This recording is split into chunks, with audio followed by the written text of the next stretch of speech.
Hello, welcome back to the New Testament in a year. Today is day 101 and we're in Deuteronomy 15 and 16.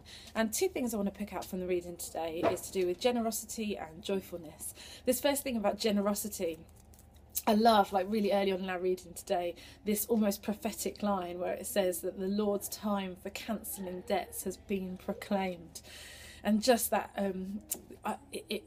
it's just like sowing it in right from early that there's a day coming where the Lord is going to cancel all of our debts in terms of our sins and wrongdoings. But anyway, specifically what he's actually talking about here is about other people being generous. And this line that says you're not to be hard-hearted or tight-fisted.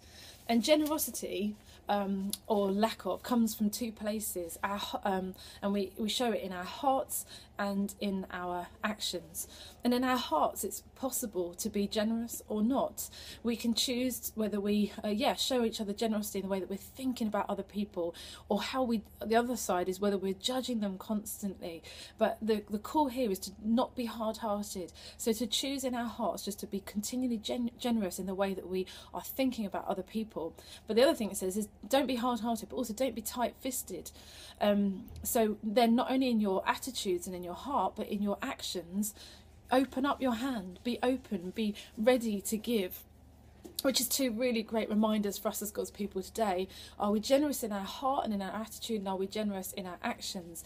And as always, the key to us obeying this call to be generous, it comes from, and the clue is in the text, the amount of times in our passage again today, the word remember comes up. Remember what God has done for you. And that's the source of our generosity, is his generosity. When we remember that in his heart and in his actions towards us, how kind and generous he is, we from that place are able to be generous to others. And the other thing that I just want to pick up on is this little line in chapter 16 verse 14, this interesting command where it's talking about at the Feast of Tabernacles, and he says, be joyful at your feast, you and all your family. It's a command, you've got to be joyful. And it's funny because we don't think that joy is something that we can summon up on demand. Today is the day to be joyful, the pressure to be joyful.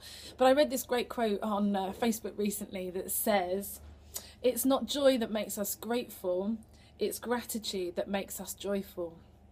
In other words, joy comes from a place of thankfulness. And I find it interesting that this command to be joyful comes at the same time as they've just brought in all their harvest. In other words, look at what has happened, look at how God has provided for you.